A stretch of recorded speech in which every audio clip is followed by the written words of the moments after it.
Thank you for joining today's webinar, and at this time I'd like to turn it over to Amy.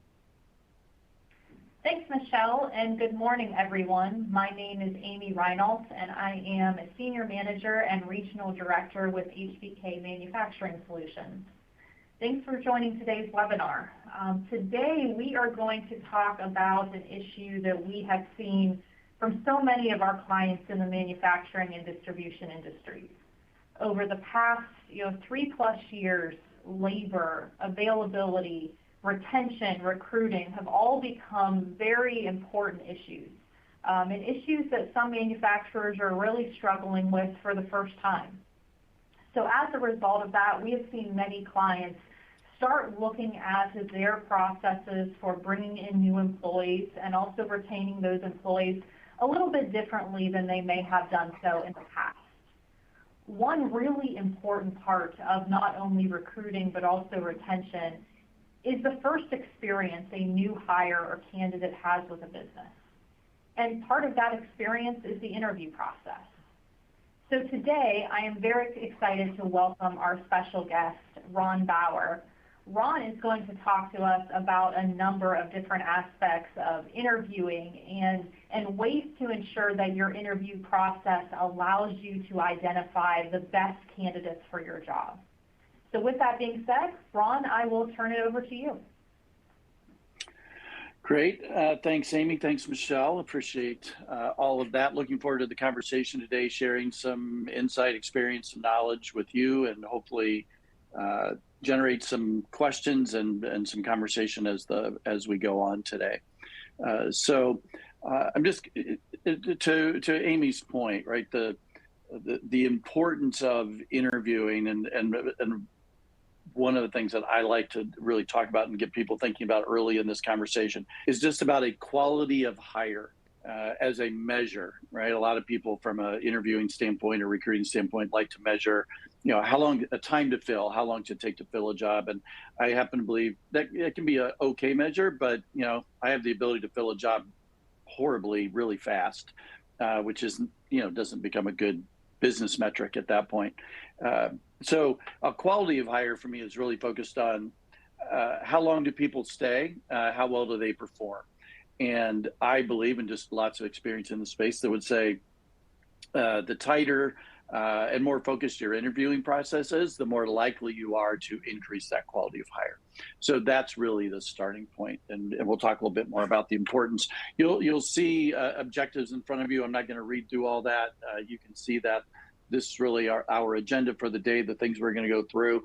We're really going to focus most of the time around this idea of behavioral-based interviewing and helping you understand what that is, how to use it, what the benefit is, and how to incorporate that into what you're doing today.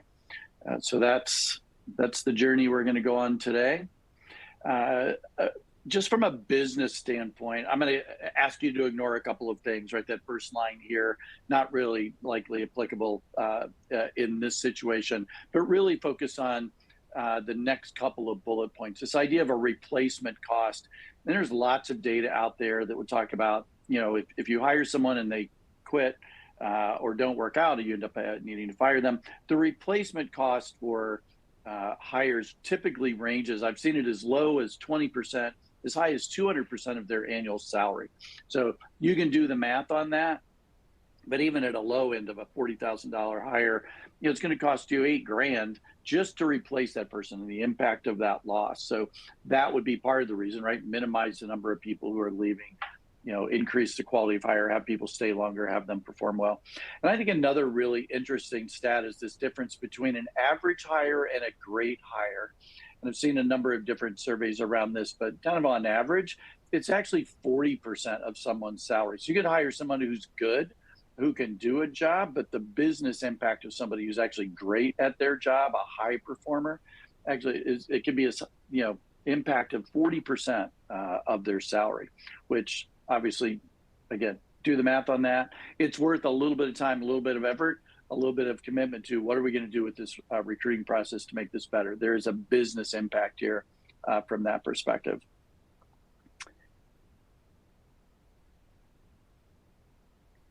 And Michelle, I'll have you remind me what I need to do at this point. Do I just wait? There we go. All right, thanks. So I'm going to just spend a couple minutes talking about some legal aspects. I'm not going to dwell on this part, but I do think there's a couple of things that are always important, and I would feel it's a bit irresponsible of me, at least not to talk a little bit about the legal implications of questions you're asking, the way you're asking questions, information you might be gathering during the interview process. So no test on any of this. Just these are a number of the federal laws that impact hiring. So there's a handful. You can see those there. If you want to learn more, you can check with me later. There's a lot from that standpoint. Most importantly, this is the visual that I think gets to all, what do all those laws mean? So if you look at kind of all the circle and the lines going around that, every one of those topics are ways that you could end up getting yourself jammed up, sued, from a discrimination standpoint, if you ask questions that touch on any of these topics. Now, my experience, for the most part, you'll see pay floating around there by itself. We'll come back to that because there is not a federal law on that, but we'll talk about asking questions about pay and past compensation.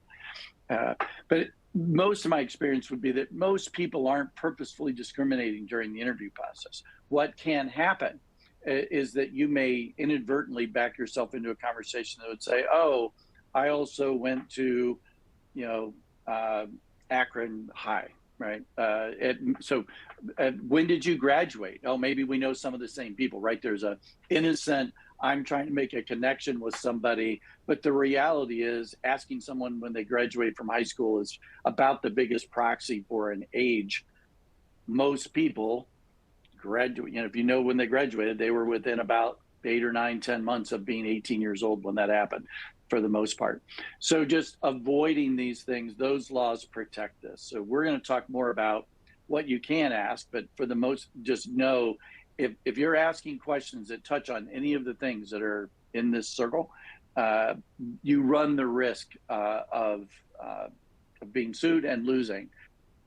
If you ask questions around these, and more importantly, if you ask questions around this and then someone doesn't get hired and they come back and claim, well, the reason they didn't hire me was because of my race or my color or my origin or citizenship, pick any of the things that are here. The pay part of this, there's not a national law around what questions you can ask around someone's current or past compensation history. As you look at this map, based on where you live, work, any dark green color that's here, these are states where there's a statewide ban on asking questions about people's compensation history. You cannot find out or ask legally what someone makes or made in their last job. So you can ask questions that would be more about, or make a statement, this is what our job pays. Is that okay with you? But you cannot ask questions on the other side. Now, all the light green, those are all states where there are citywide bans in a select number of cities, more local bans. As an example, I'm in Ohio, Toledo, Cincinnati, it's been illegal in those cities for a number of years to ask questions. As of this month, Columbus added to that list. They had the local law in Columbus that just went into effect there as well. So obviously, to dig into this, make sure you understand this, make sure, especially if you're doing business in some of these other states. Interestingly enough, and I'm not sure we have anybody here live that's from Wisconsin or Michigan, those are two states that actually have a statewide, they've actually implemented a ban the ban law, which just at a statewide level says a city cannot create a ban to stop it. So you can ask questions there. You'll always be able to ask questions there, at least based on their current laws, as it relates to compensation. Bottom line, and we'll dig more into this. If you're thinking about the questions you want to ask, should you ask this? If you're asking questions that are focused on someone's skills, abilities, and knowledge to do the job that you have available, you're going to be fine, right? That's the focus. If you need a filter, is this legal, is it not? Anything outside of this doesn't matter from a from a legal perspective as it relates to what you can ask. And Michelle, I'll trust if anybody pops in with a question along the way, you'll just jump in and let me know. Yes, absolutely. Great, thanks. So another, I think an important part of the, this is obviously pre-interview that this might happen. But most audiences that I'm with, that we always end up in a conversation about the use of social media during the interviewing or selection process. And if you or others in your organization are using, and I would suggest anything other than LinkedIn to look or explore something about a candidate, then if you're using LinkedIn, great, that's fine. Its purpose is really designed for what we're talking about here, right? It's to help people network and go through the interviewing process. Now, there's still some risk there depending on how much personal information someone may share. But if you're thinking about Googling someone as a form of a background check, or if you're going to look at Facebook or pick any other social media platform, I'm going to strongly suggest, and likely your lawyer would do the same, is just stay out of it. Don't look, don't go there. Why? Because you run the risk of finding out information that is personal and is protected by some of the laws we talked about before, and you may inadvertently stumble across something about someone's background or a handicap, or the fact that they're expecting, what their marital status might be, pick any number of things. And again, especially if you don't hire someone and they can prove, and oh, by the way, they can prove that you looked at their social media and that's the reason they didn't get their job. Court cases are definitely supporting the candidate in those cases that would say you had no reason to look at someone's Facebook or their X feed to see what they're talking about or what their opinions are about things. So just a kind of last thought around some of the legal things. So I want to spend a couple minutes talking about what you do to prepare for preparing for the interview. What do you do just best practice wise, not just you, the interviewer, you, the hiring manager, but anyone involved in the interview process. My experience, most people have 2, 3, 4, 5, 6 people involved. Sometimes it's staff members, sometimes it's peers of a job, other people involved that are around that job in the organization, which good, you should do that. They're all on the same page ahead of time is a great starting point. So, and just quickly go through these, making sure that everyone understands and can answer questions around vision, strategy, history of the organization, what the culture is about, what career development opportunities are. Being able to answer enough, and I'll put that in quotes, about the benefits to manage through an interview, assuming that you're not the HR professional. If you are the HR professional, that would, in most cases, be your job, to know all the details. The other is also to make sure that people understand, like, if you don't understand our benefits, don't start to try to answer it, and just know who to send them to. Making sure that everyone understands and everyone is aligned, not only understands the job description, what are you looking for, that your ability to provide you'll see here is a realistic job preview. What are you doing to make sure that you're telling the truth about a job? That what's the good news about it, and maybe what's something that someone may not be sexy about the job, but it is the real part of the job, right? If it's the manufacturing floor that they're working on, if it's somebody who's going to be on the phone all day, making sure they're going to be on the phone all day and that they're not doing something else. Just make sure people truly understand. A lot of organizations do this with a really simple video on a website, or you incorporate it into your interview process.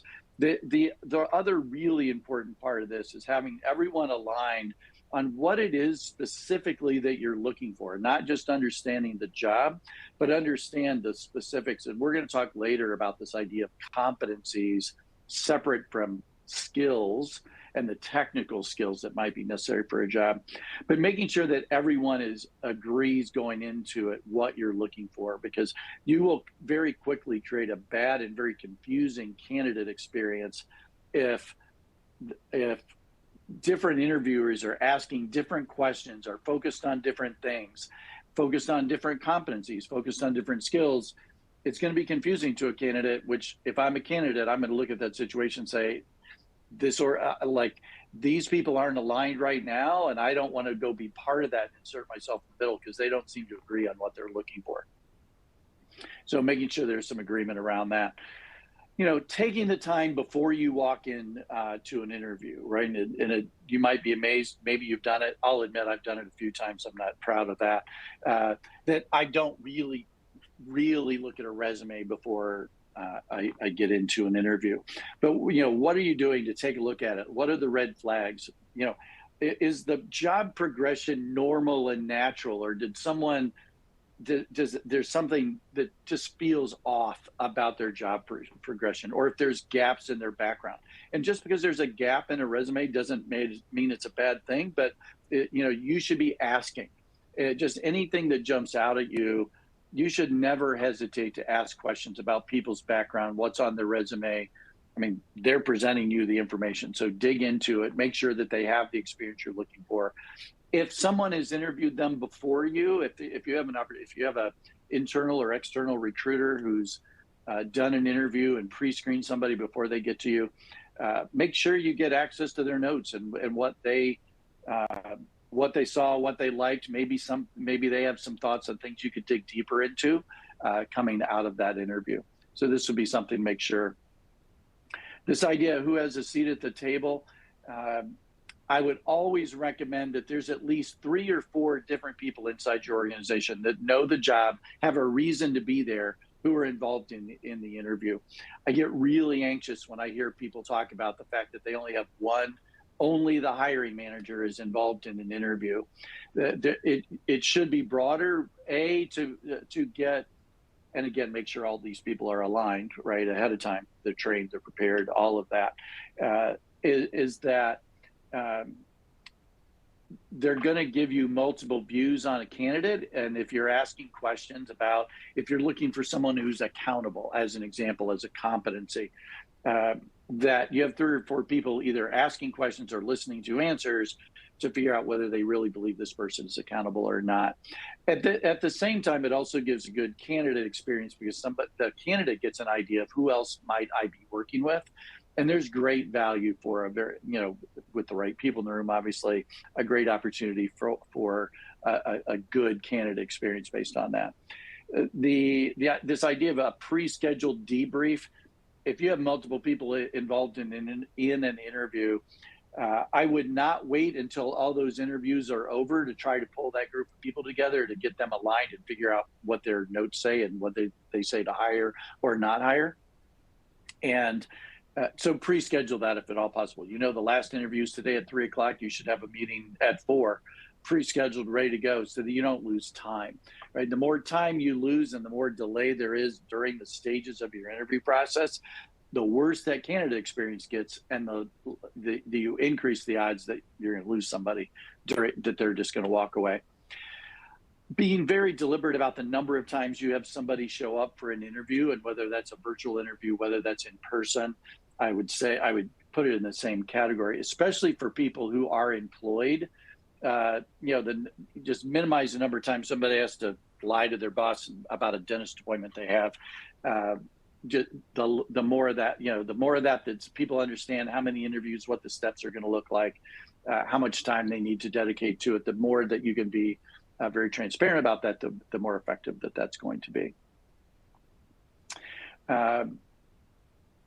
No surprise, in today's world, there's usually questions around what do I do about virtual interviews? I'm going to say generally a virtual interview, with the fact that you can't offer somebody a bottle of water or shake their hand, it should feel the same, and you should treat it the same way. I think most importantly is just making sure that from the interviewer standpoint, they're in a good distraction-free location, that they've tested audio and video ahead of time. A really important part that I think gets missed a lot of times is the next 2 bullet points. Send instructions to people. You may have your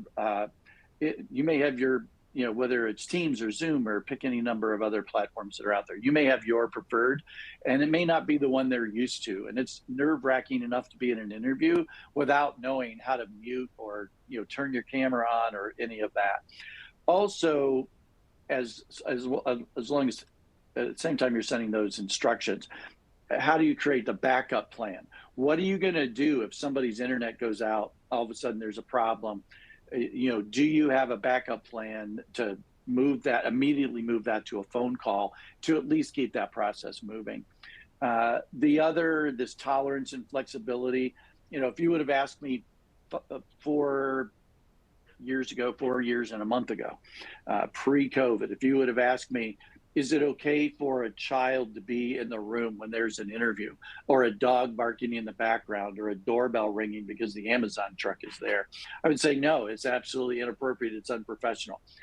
In today's world, I would say, especially when people are interviewing from home, we need to provide a certain amount of flexibility and tolerance for that. This is real life. There's only so many things we can do about that. So I would just encourage you to, not give somebody too many negative points if there's a disruption during the interview.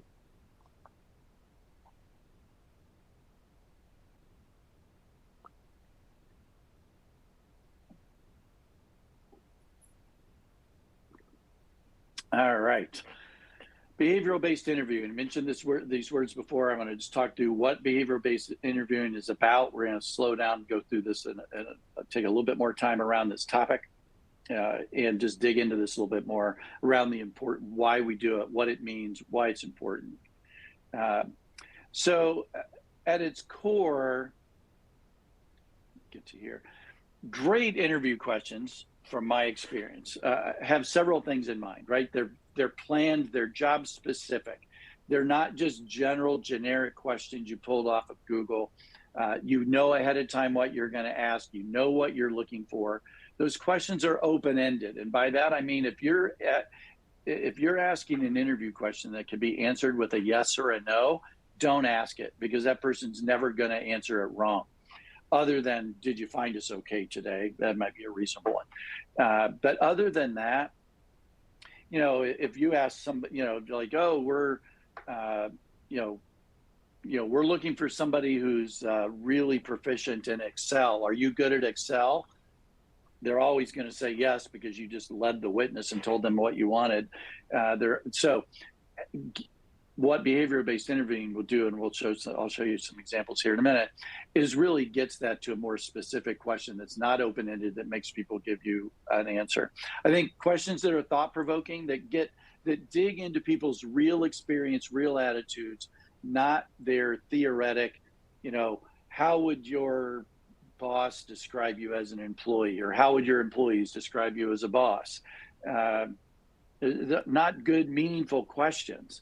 What are your top three, what are your top three traits that how you would describe yourself as a leader? Those are really easy to prepare for and really easy to have very fake questions for. So you want to ask questions in a way that really get into real experience, and questions that in the end provide you some amount of evidence on their strengths or weaknesses, how well, not only from a skill standpoint, but a behavioral standpoint or a cultural fit standpoint, just making sure that people are a good fit. So that's at the core of great interview questions. So what's behavioral-based interviewing? Behavioral-based interviewing is an idea that just started a number of years ago around a structured interview process. And structured meaning we're going to pre-plan questions. We're going to we know that that manager A is going to ask this and person B is going to ask this, that you know what you're going to ask, that they're specific to the job and to your culture and what's going to be important.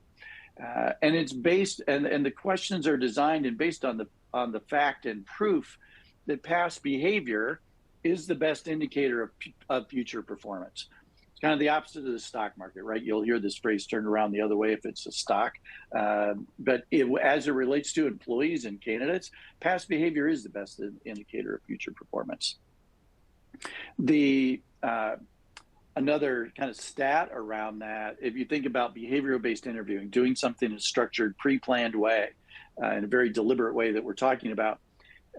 If you do that versus I'm just going to have a conversation with people, I'm just going to ask some questions that come to mind, or I'm going to go to Google and write down a couple of questions and ask that just data point after data point, that is somewhere between 8 to 10 times more effective to use behavioral-based interviewing questions than to not use them, and more effective as in driving a quality of hire. Is someone going to stay? Are they going to perform? Are they going to do well? That's what we're talking about. I mentioned this word competency before. What are we talking about? Competency to define the behavioral attributes you need for the job. So examples might be, I'm looking for somebody who's accountable. I need somebody who's detail-oriented. I need somebody who's resilient. I need somebody who has a high level of cultural intelligence. I need somebody who has a deep sense of curiosity. Those are competencies versus technical skills that obviously you still need to ask questions about. We'll talk a little bit more about that. But most organizations figure out that, you hire people based on, can they do the job, right? The technical part. Will they do the job? Will they leave where they are and come and do your job? And then they end up firing. That's what they hire, and they end up firing because they don't fit in. Right? They don't live the values you have. They don't have the competence. They don't have the core competencies that you need. So behavioral-based interviewing is based on a starting point that all the questions you're asking are based on a targeted number of competencies, typically 5 to 8 different competencies.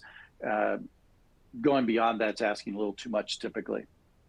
It's staying in that range is most effective.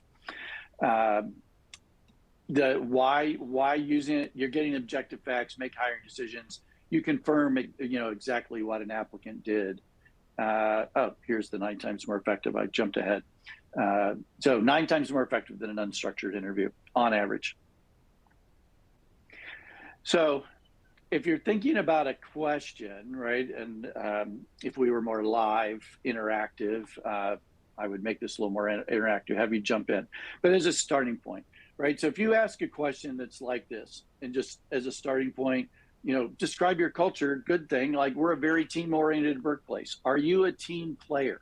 Now, based on what I said before, you would answer and say, not a good question. They can answer that with a yes or no, and no one ever answers this question wrong, period. Now, a better question, start the same way. We're a very team-oriented workplace. Can you give me an example of a team that you were part of that exceeded the expectations of leadership? Now we're getting to something specific, an actual example of their experience. In a few minutes, we'll talk about what you should be listening for during this answer and whether that's good. Now, this is a good example of a behavioral-based interviewing question. I'm going to give you one that's even a little better, and I'll explain why. Kind of start out the same way. Tell me about your most memorable, lost a couple words there, your most memorable team experience. And the idea of these questions around that aren't leading someone towards a positive or a negative experience is that it's even more wide open for them to answer. Tell me about your most memorable team experience is going to get you even more information. And they can decide whether it was a good experience or a bad experience and what they learned from it and what the impact of it was for them. Some of you may be familiar with this, but I think it's an important part of good behavioral-based interviewing. How do you assess an answer?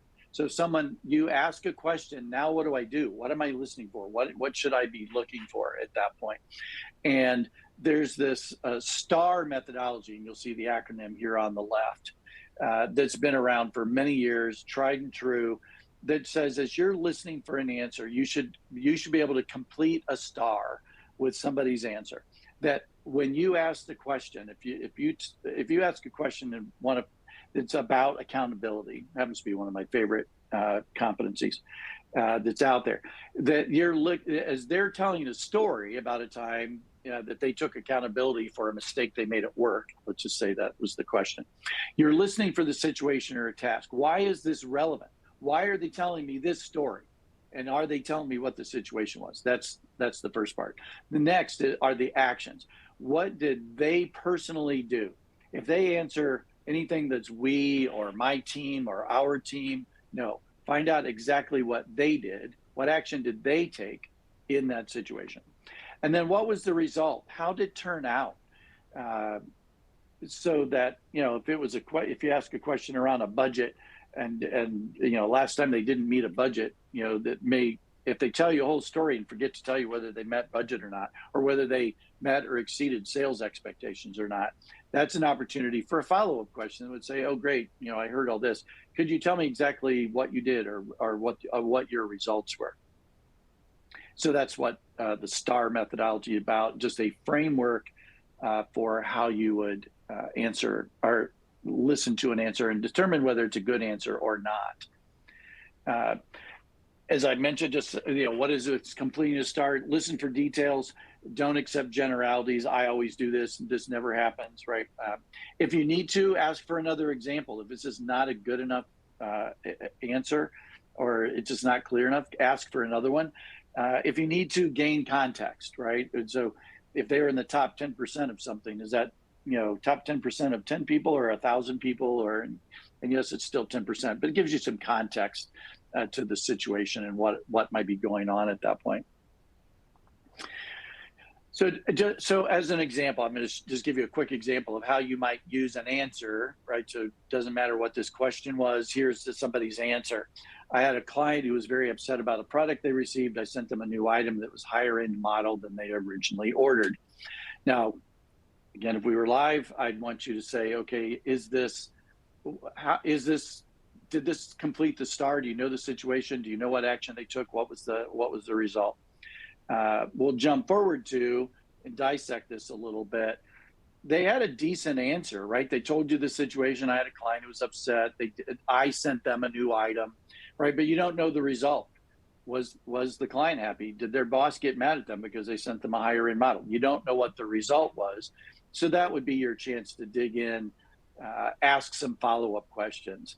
And if any part of the STAR is missing, never hesitate to go back in and gain clarity around what it is you need to understand to make a good hiring decision. Another example, I always work well with others, enjoy the camaraderie of team projects. I make sure the project stays on track and on budget. This is a BS answer. This is an answer we typically get, especially when we ask softball questions, right? If you just, do you like working with people and working on teams? You're going to get an answer that sounds like this. There is nothing that completes a STAR here. It's a complete BS answer. So just making sure that you're getting what you need in order to make a good hiring decision.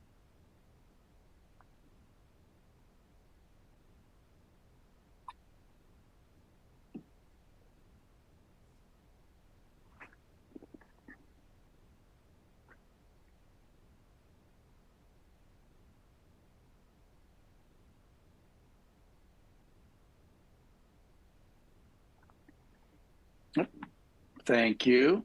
So I want to spend a couple minutes talking about and this is a high level view and we could talk about this part for every one of these parts of this training, we could talk about for an hour at a time. Common pitfalls, like what are some of the things that I experience in my business where people fall apart a little bit during the interview process on the interviewing and the decision-making side. So a number of things, a couple of these we probably talked about a little bit, but I think are worthy of additional pointing out. Like, don't assume anything during the interview. It's your interview. It's not the candidate's interview. It's yours. Get the information you need. Don't walk out without getting the information you need. So we all know what happens when we assume kind of thing. Don't. Just dig, get answers. It's your interview. What do you do? Like pitfalls is sometimes people get jammed up, like, from before in the legal conversation, you can't ask somebody whether they're pregnant or whether they're expecting. If you notice it or assume it, or someone tells you, what do you do about that? The reality is, best practice would be if somebody happens to mention that they're expecting and they do it for maybe the right reasons, because you're going to start working in May, and they're like, oh, well, that's great. And just so you know, I'm due in June. What would I do with that information? I would say, congratulations. And as you might understand, it's inappropriate for us to have a conversation about the fact that you're expecting a baby during this interview process, and move on to your next question. Now, once that person gets hired, then you can talk about their leave. Now you can talk about the pregnancy, but not during the interview process. Just never okay. Being aware of this unconscious bias topic, you may be familiar with this. This is another 2 hour with a conversation that we could have. Being aware, unconscious bias, what are the things that I'm not even aware of that I might be biased about in an interview that might cause me to not hire someone, or to hire them based on an unconscious bias? Oh, we went to the same high school, we went to the same college. This person must be smart because they went to the same school I did. We had the same major. We used to work at the same place. Or the opposite. Oh, I don't like that school. They were my school's rival in high school or college, right? Those they might be conscious bias. You might actually be aware of it. I'm more concerned about unconscious bias, you making decisions about people for reasons that have nothing to do with the job, about their race, about their sex, about their experience, where they live, what city they live in, what car they drove into your parking lot in, any of those kinds of things. This idea of a first impression error, making decisions about a hire in the first 30 seconds. They walk in and there's something about them that you just like, oh, I'm going to hire this person. Or worse, they walk in, they've got scuffed up shoes, and you're like, yeah, I'm never going to hire this person. Their shoes are a mess, right? So it's not unusual for people to come back and acknowledge that they may have an hour-long interview, but they decided in 2 minutes, and then they spent 58 minutes confirming their bias or their initial impression. Being careful not just to hire people because they're similar to me.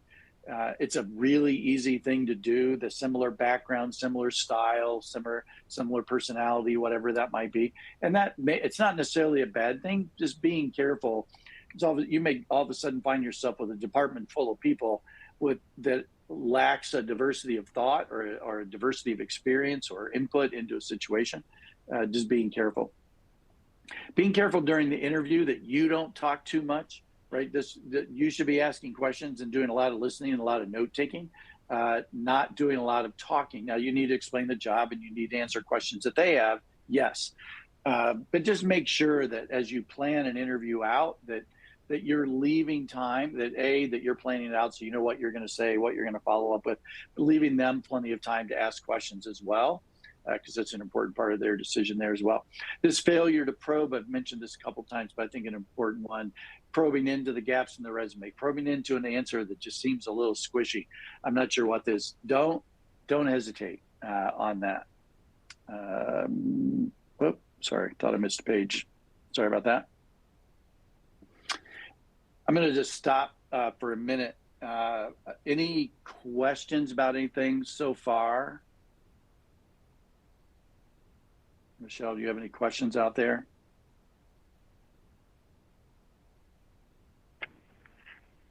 No questions, Rob. Those a no so far. Okay, so I'm going to I'm going to mention InterviewPath and just take you a minute to explain what InterviewPath is, a company that I founded and own.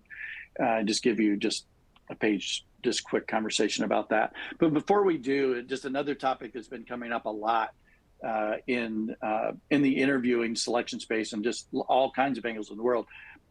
How is AI, how's artificial intelligence impacting the interview process? What should I be paying attention to? And I'm going to suggest a couple of things for you to be paying attention to. Number one, I've talked to multiple people. I bet I talked to at least one person a week in the last couple of months who had AI generate their resume based on some general information that they put in. Watch for it. And another reason to dig in, clarify things. And I'm not suggesting that AI is lying about their background or their resume, but it may word things in a way that maybe not quite exactly the way real life happened. So again, making sure you're asking good questions, digging into that resume, validate that what's there makes sense. The same with cover letters, right? Ask AI, ChatGPT, create an interview guide, or not, create a cover letter for a job, this job at this company, and make me sound smart, right? It can do it, and it's out there. On the the likelihood that the same way that you could, and I'll put in quotes, just go to Google and find interview questions, candidates could just go to Google and find answers to those same questions. The same thing, like if you're asking very generic questions, the likelihood that somebody has used AI to prep themselves, generate generic answers to questions is pretty high, right? The information's out there. It's easy to get to. It takes like 3 seconds.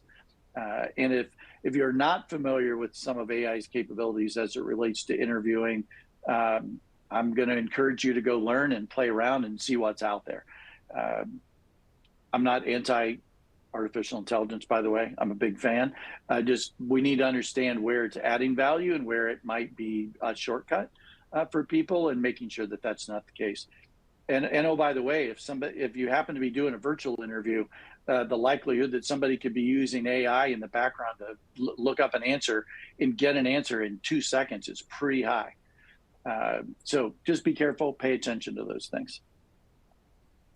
So mentioned InterviewPath. So if you think about all the things we've talked about today, about 6 years ago, I started InterviewPath, and InterviewPath it's software as a service product. So it's cloud-based product that is designed to improve your quality of hire by standardizing, simplifying, and providing structure to your interview process.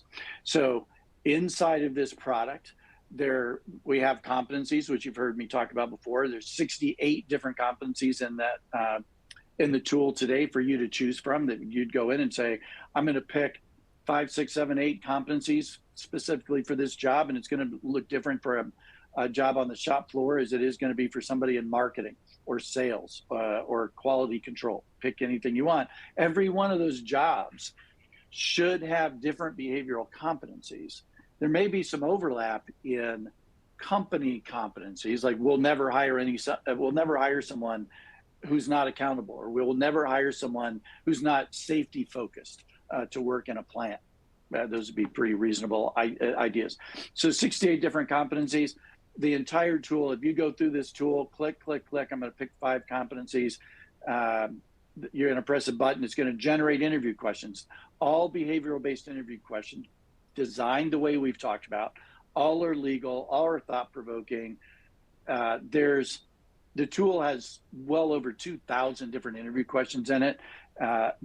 Every one of these, every one of the competencies has a minimum of 25 questions behind it. So a lot of questions to choose from. The tool also has the capability for you to insert what I'll call custom questions. Those could be technical questions. It could be the questions about Excel or about running a certain press or about marketing strategies. It could be anything you want it to be. No limit to the number of custom questions you can add into this database that you can then pull and use and insert into these structured interview guides.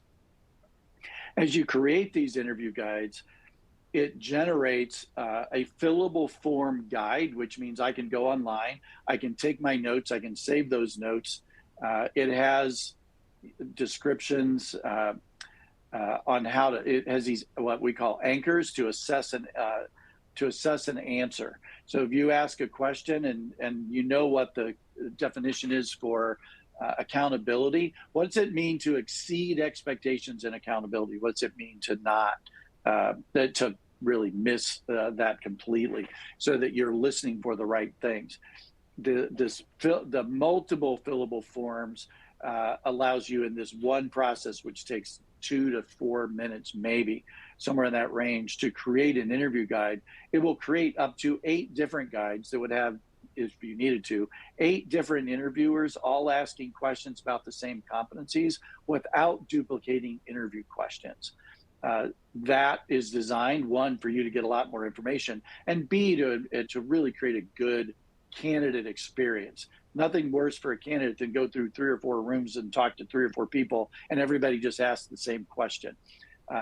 A, you don't get a lot of insight. B, it's really painful for them. We've also built into this tool a portal to store, access, and compare interviewer notes and ratings. So if you, as an example, if today you're chasing down managers to figure out what their notes were or what they liked about a candidate or not, that's automatically happening. That's all being saved within the tool. And then you can compare candidates as an example. The same way, best analogy I could give you would be that you are comparing 3 different cars on Consumer Reports or some other online tool that would say, here's candidate A, B, and C, and here's what everybody said, and here's what their ratings were. It's just a quick way to validate and assess where everyone is.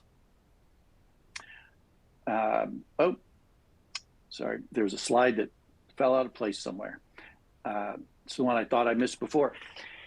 So I'll just jump in on these real quick, just so there's no not missing these. So we talked about being prepared. Not being prepared is a huge one. The number of people I talk to, because we're all busy, who just walk into an interview and just start figuring out things as they go.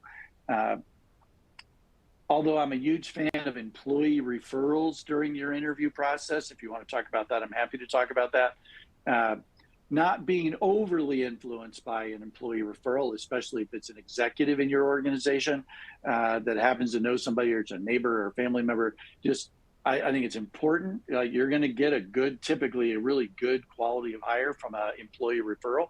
Just being careful not to be overly influenced by that.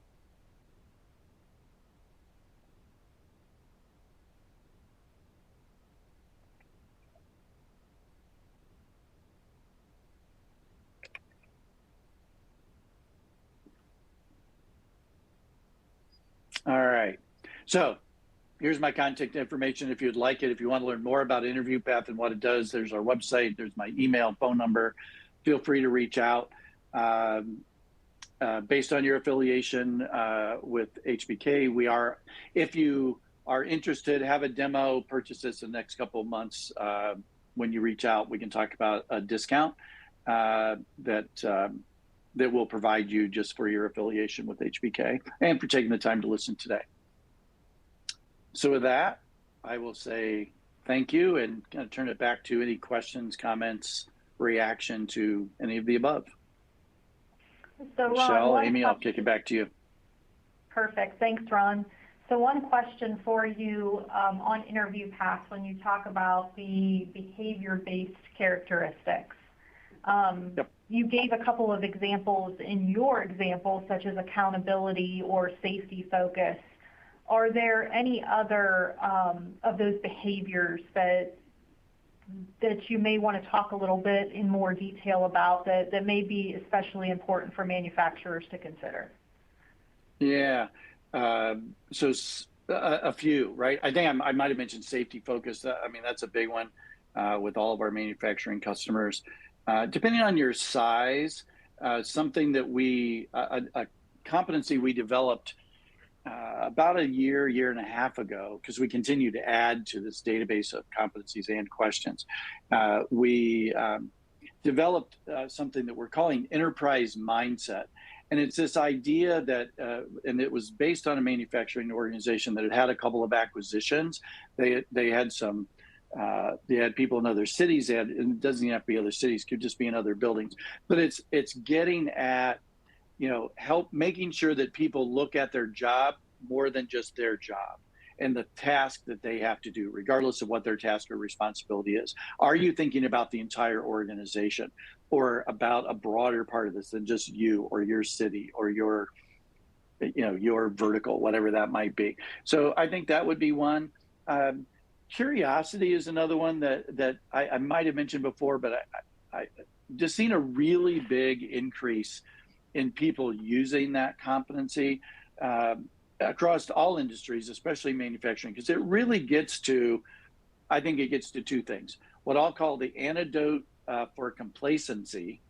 If people are curious, right, they're never going to be complacent, right? They're always learning, always digging. It is also how you solve and get people to the root cause of a problem, and not just keep playing whack-a-mole with a problem that might be going on in the office with a machine. It's just that figuring out whether somebody's curious enough to dig in, whether it's other things, detail-oriented, organizational skills, Depending on your situation, if you have remote staff, what you won't be surprised that over the last couple of years, we've added competencies that are focused on managing a remote workforce or even a hybrid workforce, as well as working remotely. If you happen to have people in your businesses that are working remotely, it's being able to ask questions about that. And if anybody's interested in specific things, more than happy to talk about that. It would take me the rest of our time to read all 68 of them off. But it's broad and they're designed to work across industries. Literally, we have people using these questions because we have a variety of questions. You know, if you're asking about accountability for somebody who's their first job right out of school, your question you may pick is different than a VP of ops or a president of your organization, right? I may want to ask the same ask about the same competencies, but my questions may look a little bit different. That's great. The only other question we have is, and I think you kind of answered this in your last response without knowing that it was going to be one of the questions, but just to confirm, the InterviewPath tool is appropriate for shop floor workers as well as executive leaders. Can you confirm that? Absolutely. Yeah, absolutely. Just a quick story example. So I was with somebody several months ago, manufacturing, and they said, look, most of our hires, they hired a lot of welders in their space. And they said, well, I can't imagine that this works for that. And I said, well, let's talk about the job. And they pulled out a job description and we looked at what they were looking for beyond the technical skills of, you know, have you ever done welding before? And it led to competencies that we had, and they've now used this. They've now they've implemented. They use it for all those hires, and oh, by the way, everyone else across. So when you think about, you know, resilience and detail orientation and accountability and communication skills, collaboration skills, they're pretty broad, right? By design, that depending on your specific job, it may be more important in one job than another. Right, it's going to look different for a salesperson in manufacturing than it does somebody on the shop floor. Perfect. Thank you very much. And thank you for your presentation today. I'm sure everyone would agree that there's just a ton of information that everyone needs to consider during that interview process, you know, from the legal side, but also ensuring that you're asking the right questions to make sure that you're vetting candidates properly. So we appreciate all of that insight. Thank you, everyone, for joining today. Have a great day. Thanks. Bye.